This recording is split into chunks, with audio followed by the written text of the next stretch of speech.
Leis estoicas da riqueza que ninguém te contou. Existe uma mentira que te foi vendida desde cedo. Uma mentira tão bem embalada, tão repetida, tão aceita como verdade que você parou de questionar. A mentira é essa, que a sua conta bancária determina o seu valor. Que quando o saldo sobe, você é alguém. Que quando o saldo cai, você falhou. Que a riqueza é um destino que se alcança lá fora, no mundo material. E que quando você chegar nesse destino, aí sim você vai ter paz, vai ter liberdade, vai finalmente ser a pessoa que sempre quis ser. Isso é uma ilusão.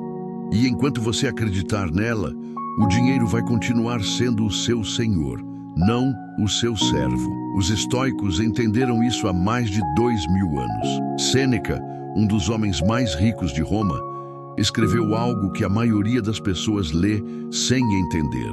Ele disse que a riqueza é escrava do sábio e senhora do tolo. Pensa nisso por um momento. Não é o tamanho da fortuna que determina se você é livre ou escravo. É a sua relação com ela. É o que acontece dentro de você quando o dinheiro está presente e quando ele falta. Há pessoas que ganham fortunas e vivem aterrorizadas de perder tudo. Há pessoas que não têm quase nada e operam com uma clareza e uma tranquilidade que os ricos ansiosos nunca conheceram. A diferença não está no número, está na raiz. E a raiz é sempre interna.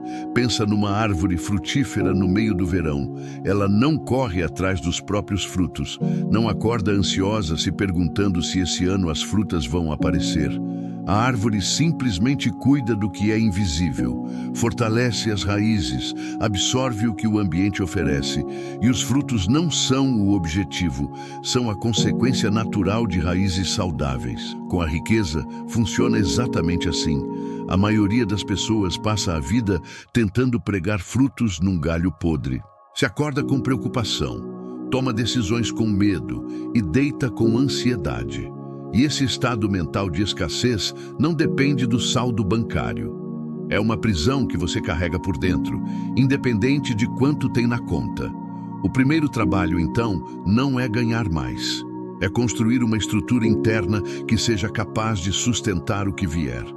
Porque o dinheiro que chega para quem não tem essa estrutura age como ácido, corrói, amplifica as fraquezas, expõe o vazio. E é por isso que você vê tantas histórias de pessoas que ganharam muito em pouco tempo e perderam tudo em menos tempo ainda. Não perderam por falta de sorte. Perderam porque o solo interno era árido. Não tinham a capacidade de sustentar o que receberam. Por outro lado, você observa empreendedores que perdem tudo numa crise e em poucos anos constroem algo maior do que antes. Não é magia. É que eles perderam o dinheiro, mas nunca perderam a riqueza interior que criou esse dinheiro. E essa riqueza, a que reside no julgamento, na disciplina, na visão, essa é o único ativo que não conhece depreciação. Agora, deixa eu te falar sobre algo que ninguém quer ouvir quando o assunto é dinheiro. Algo que parece anti-intuitivo, mas que é uma das verdades mais operativas que o estoicismo nos legou.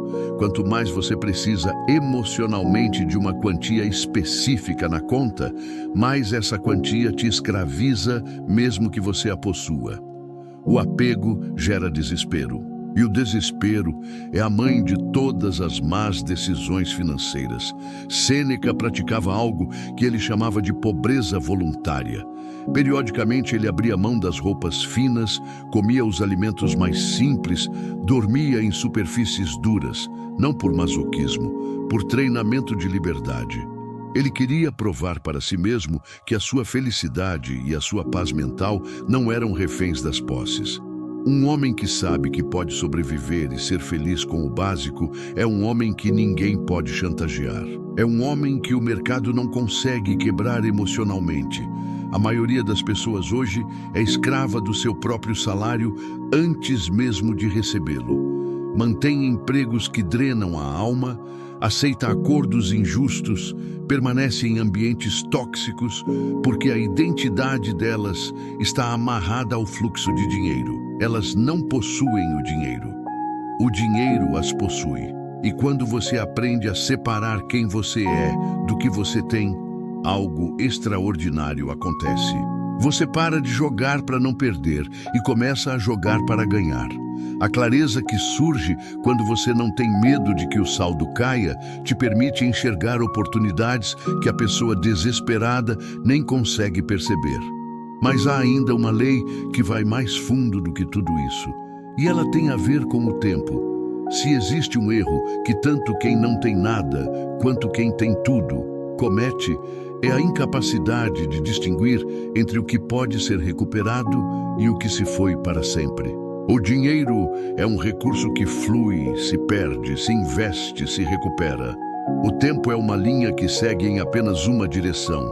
Sêneca escreveu algo sobre isso com uma lucidez quase dolorosa. Ele observava como os homens protegiam as propriedades com muros e o dinheiro com cofres, mas entregavam os seus anos a qualquer um que os pedisse. Somos avaros com as moedas, mas pródigos com a existência. E a existência é o único bem em que a avarícia seria uma virtude.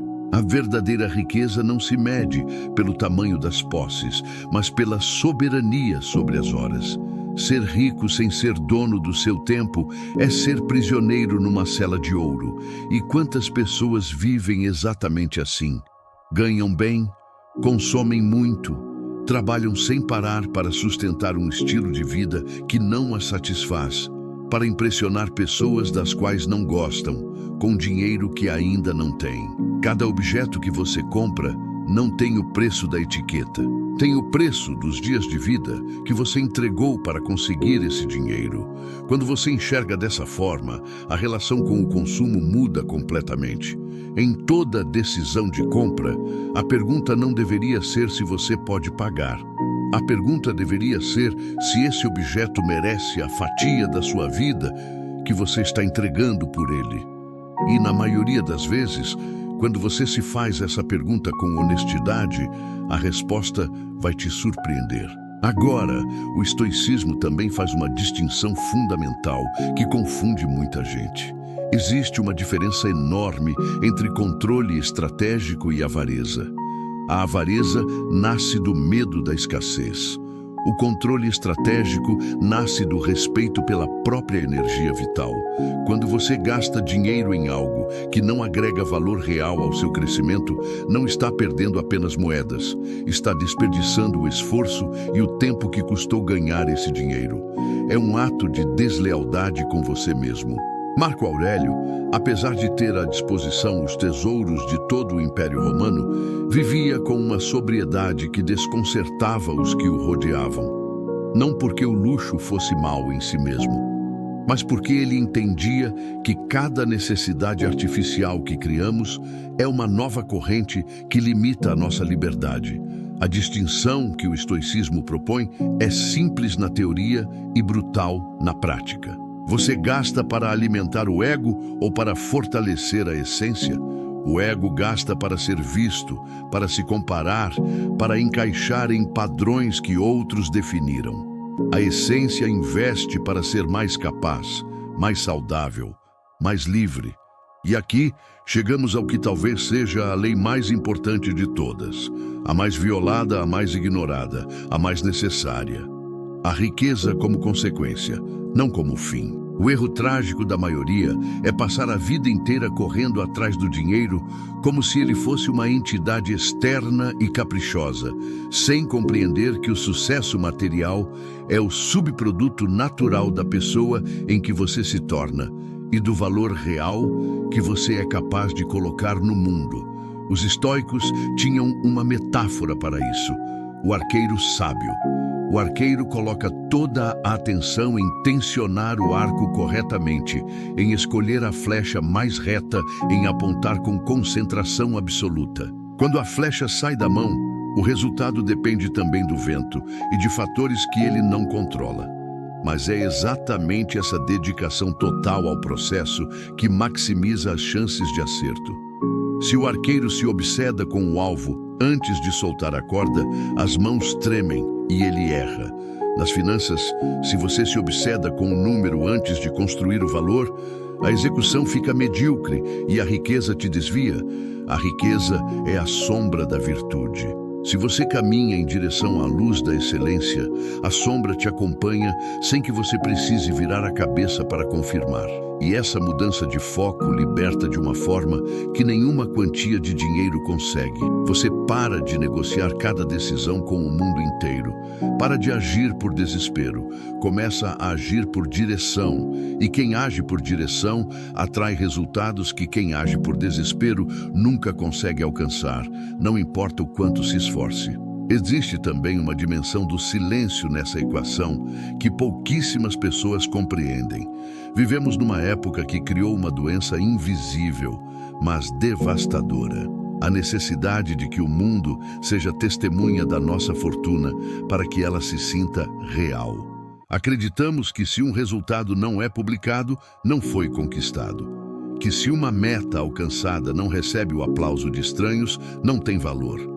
Mas a verdadeira prosperidade é um jardim privado, não um palco público. Existe uma força imensa no que se constrói longe dos olhares alheios, porque aquilo que não precisa de validação externa é o único que tem raízes profundas, o suficiente para resistir a qualquer tempestade. Quando você para de gastar energia sustentando uma imagem de sucesso, essa energia fica disponível para fortalecer os alicerces da verdadeira riqueza. Há uma diferença abissal entre viver bem e ser visto vivendo bem. E quem busca a aparência da riqueza geralmente termina empobrecido pelo custo dos disfarces. Por fim, tem uma verdade sobre paciência que o mundo moderno tem uma resistência enorme em aceitar. Vivemos numa cultura que santificou a velocidade acima da direção. Uma era que padece de uma febre por imediatismo, onde se vendem esquemas de riqueza da noite para o dia como se fossem milagres sem causa. E essa pressão constante gera uma impaciência que é, em última análise, a maior causa de ruína financeira e emocional que existe. A prosperidade verdadeira segue os ritmos da natureza, não os caprichos do desejo humano. O que cresce com velocidade artificial carece da estrutura necessária para se sustentar. Os estoicos observavam o crescimento dos seres vivos para entender as leis do universo. Uma árvore que alcança uma altura imponente não o faz por um golpe de sorte. Faz porque dedicou anos, talvez décadas, a estender as raízes na escuridão da terra. Essas raízes são o conhecimento, o caráter, a disciplina. São a parte invisível que sustenta a parte visível. A maioria das pessoas quer os frutos sem ter plantado a semente. Ou pior, desenterra a semente todos os dias para ver se já brotou, interrompendo o processo natural de gestação. A impaciência é um ato de desconfiança nas próprias capacidades e nas leis do tempo. E o dinheiro que chega para quem não desenvolveu o caráter para sustentá-lo age como ácido, enquanto o dinheiro que chega como consequência de uma evolução genuína é um fertilizante que expande possibilidades. No final das contas, a lei mais profunda de toda a filosofia estoica sobre riqueza pode ser resumida numa frase que Marco Aurélio repetia para si mesmo: a felicidade da sua vida depende da qualidade dos seus pensamentos. Isso se estende com uma precisão matemática ao campo das finanças. Cuide do interior, construa o caráter, sirva com excelência. E o mundo material não vai ter outra opção senão refletir o que você construiu por dentro. Essa é a lei que ninguém te contou, e é a única que realmente importa.